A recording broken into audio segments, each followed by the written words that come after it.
പക്ഷേ ഇതിനുത്തരം എനിക്ക് കിട്ടിയേ പറ്റൂ. പ്രിയങ്ക അതില് തൊട്ടിട്ടില്ല. വരുൺ, നീ അത് അയൺ ചെയ്യാൻ ഏൽപ്പിച്ചത് രാധികയല്ലേ? എന്താ പറ്റിയതെന്ന് അവളെ വിളിച്ച് ചോദിക്ക്.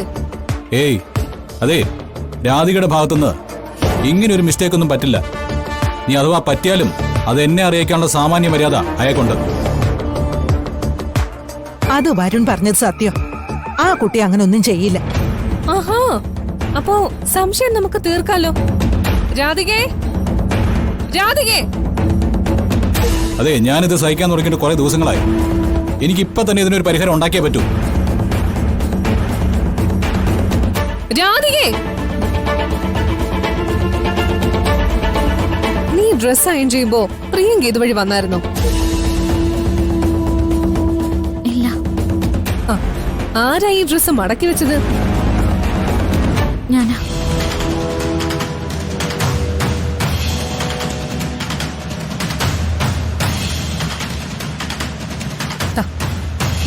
ദേ, ഇത് നിന്റെ കയ്യിൽ നിന്ന് സംഭവിച്ചതാണോ?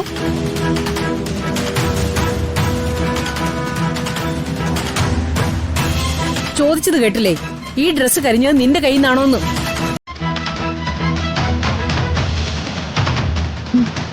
അതെ.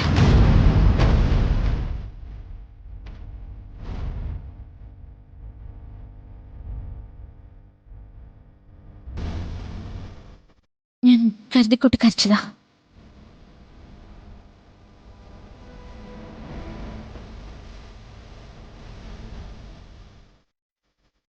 കരുതി കൂട്ടി കരിച്ചതോ? എന്തിന്? ഇത്തരം ജോലികളൊന്നും ഇനി എന്നെ ഏൽപ്പിക്കാതിരിക്കാൻ.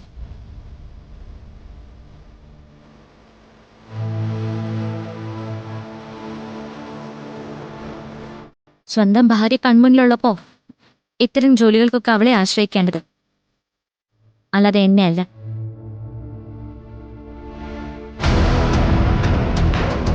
മോളെ രാധിക, നീ എന്തൊക്കെയായി പറയുന്നേ? ഞാൻ പറഞ്ഞത് കാര്യമില്ല മുത്തശ്ശി. ഞാനിവിടെ വന്ന് നിൽക്കുന്നത് എന്റെ അനുജത്തിക്ക് ഒരു സഹായത്തിന് വേണ്ടിയാ, അല്ലാതെ വേറെ അടിമപ്പണിയൊന്നും എന്നെ കൊണ്ട് ചെയ്യിക്കാൻ ആരും കരുതണ്ട.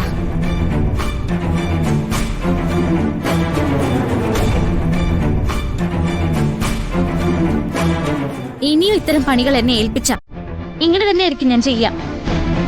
ഇതിന്റെ പേരിൽ എന്നെ ഇനി പറഞ്ഞു വിട്ടാലും കുഴപ്പമില്ല.